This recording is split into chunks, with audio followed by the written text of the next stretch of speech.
Now back to Atmospheres.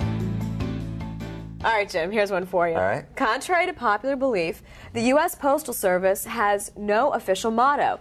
However, there are a number of postal buildings that contain inscriptions. One of the most familiar appears on a postal building in New York City. And I believe it goes something like this. Yes. Here we go. Neither snow nor rain nor heat nor gloom of night stays these couriers from the swift completion of their appointed rounds. Sounds like the life of a meteorologist. Indeed it does. Many postal workers live by this credo. They know that the weather and the terrain can pose a big challenge in delivering the mail. And this is especially true in northwestern Arizona, where one of the most treacherous postal routes in the country is located. Weather Channel meteorologist Nick Walker takes us through a day of delivering mail in the elements.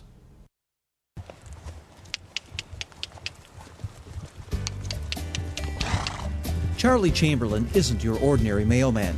His daily route includes 2 horses, 11 mules, and a 16-mile trek out of and into the Grand Canyon. We try to average day in and day out 150 to 160 pounds per animal. His mail route is a lifeline to the village of Supai, nestled on the canyon floor. For more than 100 years, it has been part of the daily routine for a community that prefers a less hectic way of life. This is our home, and we don't have all the modern conveniences like cars and all this other stuff, but I like the place, and it seems like everybody likes a place and they don't move out. Charlie married a member of the Havasupai tribe 32 years ago. They have lived on the reservation ever since. Every day, Charlie joins other mule packers from the tribe as they ride up to the rim and collect nearly 4 tons of mail to bring back down. This particular route, it works and it gets the job done. And it's reliable because we go in all types of weather, inclement weather, whether it's raining or snowing or blowing, and we get the job done. The packers wake up before dawn to get the animals ready. They load outgoing mail at the Supai post office.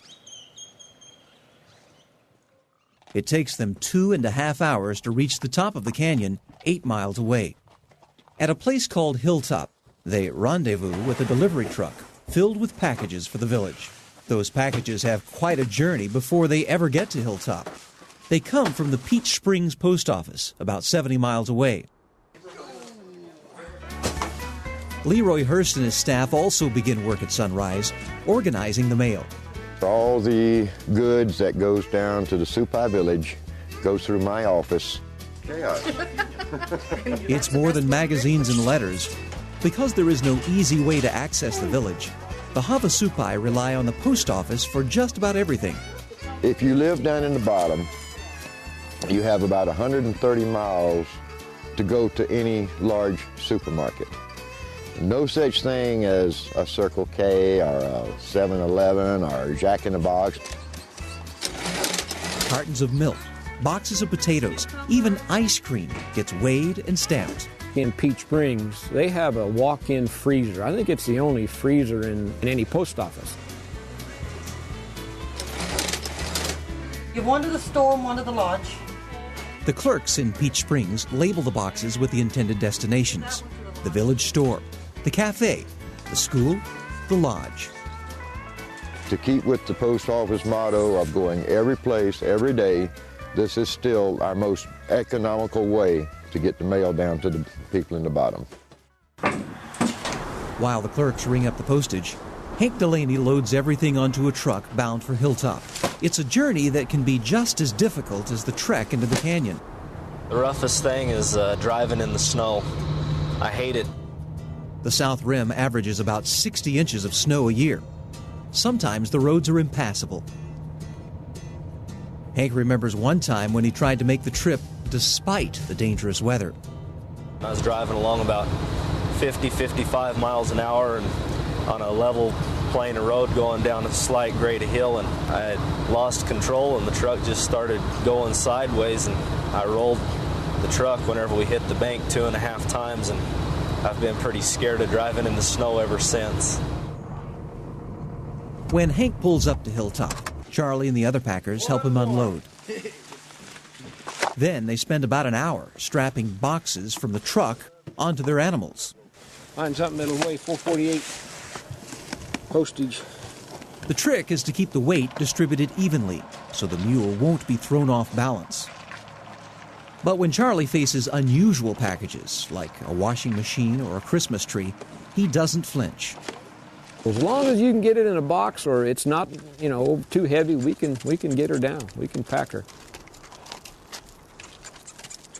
As the packers start the journey back to Supai, they descend more than 2,000 feet on a series of hairpin curves called switchbacks. They're dangerous anytime, but wintertime is worst. Most of the winter, the switchbacks are in the shade, and so when it does snow, there on the hilltop, the snow stays.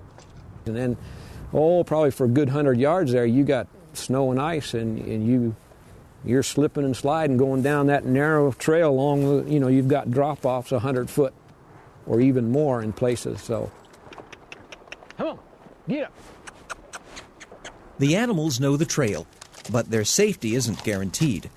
Charlie has lost both a mule and a horse to the rocks below. He just slipped and he went off the edge and he fell about 150 feet. And they just, when a horse falls, they don't live usually. It's really devastating. After the slippery switchbacks, the animals still have 7 miles of rocky trail to cover. The inner canyon is almost desert, with little precipitation. When the southwestern monsoon hits in July and August, the combination of heavy rain and steep rocky ground makes flash flooding a real danger. I've been in so many floods that I got to the point where I don't like floods no more. This deep into the canyon, there aren't many places to go when a flash flood rolls through. In 1992, Charlie avoided disaster by herding the animals onto a narrow ledge and waiting. 15, 20 minutes later, here comes that flash flood, and it's roaring down through there. And when flash water runs as fast as it does here, it roars, and it makes a lot of noise, and it just kept getting higher and higher and higher, and you can hear them big boulders underneath there, boom, boom, under that water rolling.